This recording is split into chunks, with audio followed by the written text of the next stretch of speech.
I'm going to smother my husband. My husband and I have been together for about 5 years. He has severe sleep apnea, but refuses to wear his CPAP. When he had his sleep analysis done, he stopped breathing like 15 times an hour. The snoring is significant other intense. Nothing works, because he's a mouth breather. The only thing that helps is his CPAP. We have a 1-year-old, so I already never get uninterrupted sleep. Between our baby and his snoring, I'm losing my mind. He doesn't care that I'm not sleeping and he refuses to wear his CPAP because it's uncomfortable. Doctors have told him numerous times how much his sleep apnea is weighing on his health. He doesn't take care of himself at all. I'll sleep on the couch sometimes, but I just want to sleep in my damn bed after a long day. He won't sleep on the couch. I don't know what to do anymore. Please help. If he won't wear it and won't sleep on the couch, I say wake him up every single time his snoring wakes you up or prevents you from sleeping.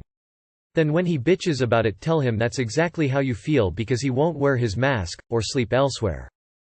He doesn't care that you're unable to sleep at night. Just read that back a few times. You're supposed to be his life partner and yet he doesn't give a shit that you're literally prevented from getting rest every single night? On top of having a baby?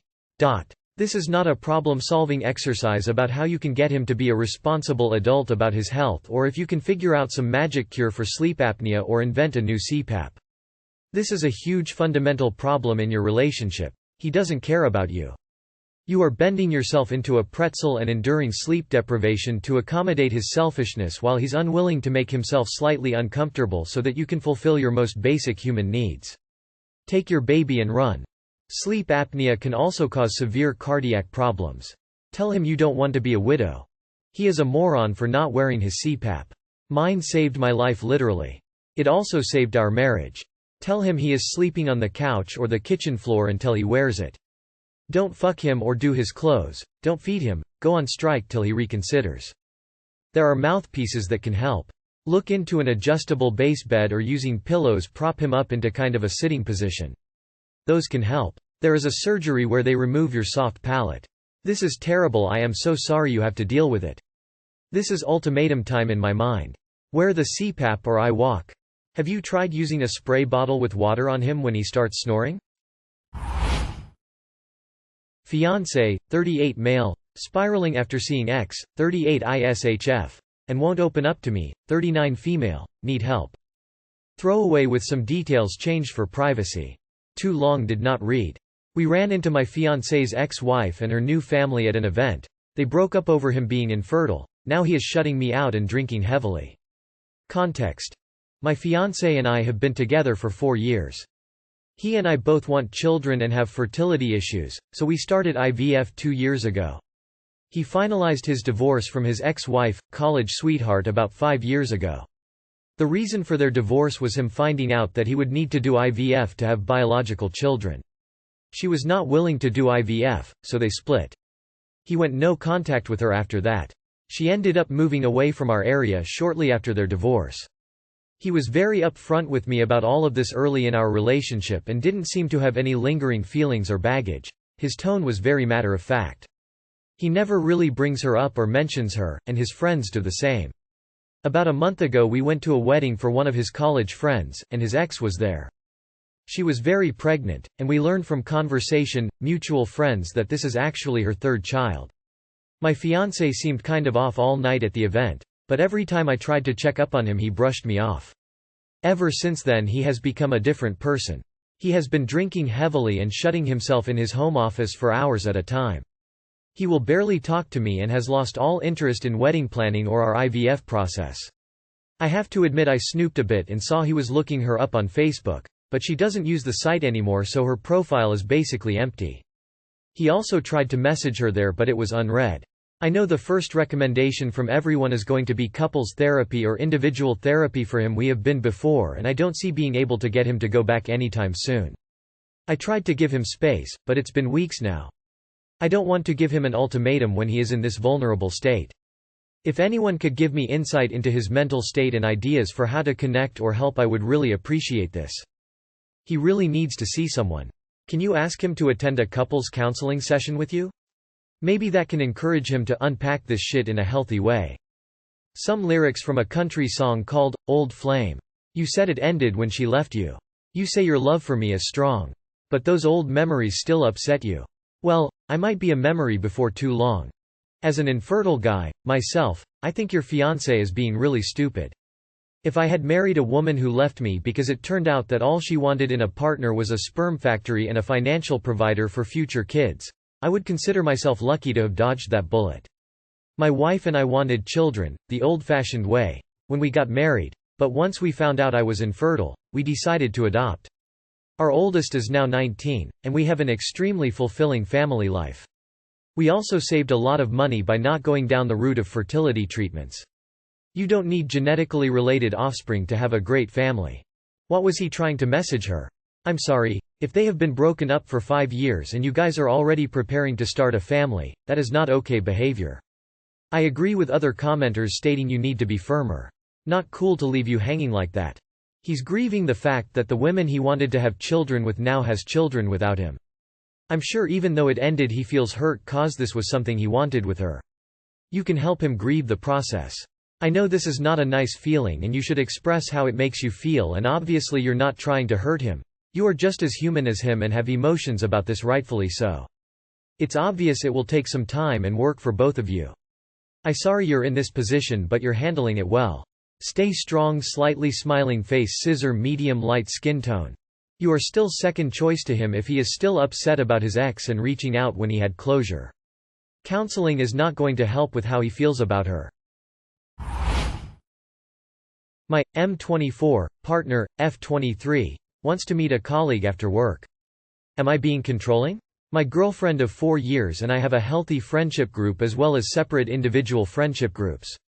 She raised a question recently asking me what do about a colleague of similar age asking to meet after work or on a weekend to smoke weed, as they got talking about it during a work event.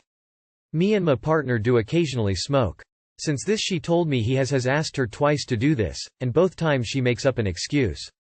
Now she is saying she feels bad for making excuses and would go if he asked again.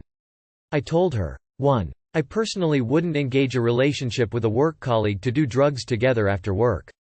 2. I would feel uncomfortable if she did this. As she also implied she would need a pickup from a train station if she did do this.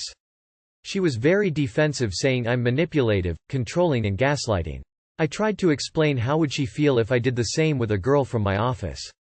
Ultimately I told her, she can do what she wants to do because I don't want to be called controlling, but it would make me unhappy emotionally. She did express that she doesn't want to go if he invites her but feels awkward saying no again. I said it's perfectly fine to say you don't want to or say no. She is worried it will be awkward at work. In her previous excuses she does say to him, I'd be up for it another time. Am I being controlling for these views? And if she does go through with it, would I be wrong to feel hurt? She can do what she wants to do. And if she told me she doesn't want to like she told me then and unsure why she raised this situation. No, this isn't controlling. It's an odd situation that the county worker is creating, but you do have an out. Offer to hang out with him. Say no problem, we can meet up with him and hang out. It'll be so awkward it'll kill the endeavor and it shows your permissibility in hanging out with him. The fact that your girlfriend's initial response is discomfort makes me think it's not a good idea and that she realizes it. I think your response is reasonable and mature. You brought up your concerns. I don't think that's manipulative, that's good communication. I agree with you in particular on your first point. I think in general you need to be pretty careful with interactions with work people. Same goes for alcohol at work parties. I think you did the right thing communicating with her your concerns, and now you've told her it's her choice, which is correct. But she says she doesn't even want to go? That's the weird part for me. No one should engage in that activity just to be nice or so the coworker doesn't feel awkward. I don't understand why she's getting mad at you when she doesn't even want to go do it. Use of the term controlling is name-calling, and it basically changes the discussion from her very specific behavior to your general behavior. It's evidence of very poor communication. She's being selfish, entitled, lying to herself that he's a friend, and shows zero empathy for you. Someone in a committed relationship protects it from infidelity. Going off to smoke weed with him, a date, shows she doesn't value you. Ordinarily I'd suggest reading Not Just Friends by Dr. Shirley Glass. However, in her case it sounds like she's not all that interested in you. I suggest you do not waste any more time on her. If you're looking for a life partner, move on immediately. Nah. Your feelings are valid. Sounds like you stated them maturely. Also, terrible idea on her part, and you stated that correctly as well. Granted, we don't know the industry she works or how detrimental it would be for her career. Is it a throwaway job, and can she answer the next interview honestly on why she was let go, left her previous job, etc.? Her saying she doesn't want to go but then saying she doesn't want to say no is the red flag to me. This is how shit like that starts. I'd never do anything with him. I'm not even remotely attracted to him. He's not my type at all. He's gay, so you have nothing to worry about. I feel what she said is kind of in the same boat as the other responses that people make to ensure their partner nothing's going to happen. Well, then it does anyway. Back down at your own risk here is what I'm saying. My boyfriend cheated on me instead of breaking up with me because my dad died. My dad passed away suddenly in January. I found out my boyfriend has been cheating on me since April. He said he felt trapped and guilty to leave me since I was depressed over my dad. So he started seeing someone else behind my back. He says he loves me and wanted it to work with me. I feel so confused and hurt. I tried to end it with him in May and he kept saying to trust him and stay with him. I don't get it. They're shit and were acting solely in their own self-interest. Sorry for your loss, Op. Both of my parents passed away last year, 7 months within each other. Both totally unexpected. Know what my partner didn't do? Cheat. He didn't cheat on me in a huge downfall of my life. Just tell him, we're done, and block him everywhere. Do not trust a cheater. Cheaters are fucking liars. You're worth so much more than this. Stay strong, don't let him manipulate you into going back. The best thing you can do for yourself is move on. Also, my condolences to your father. I'm so sorry. He cheated because he wanted to. He's telling you he felt trapped and guilty because he got caught. He's gaslighting you because he wants to keep his options open. If you stay, you would only get your heart broken further. Someone who loves you and wants you to trust them wouldn't do something like this to hurt you and essentially destroy your trust. Him feeling trapped and guilty is nothing but an excuse. Everyone is going to tell you this, but you truly deserve better than getting cheated on.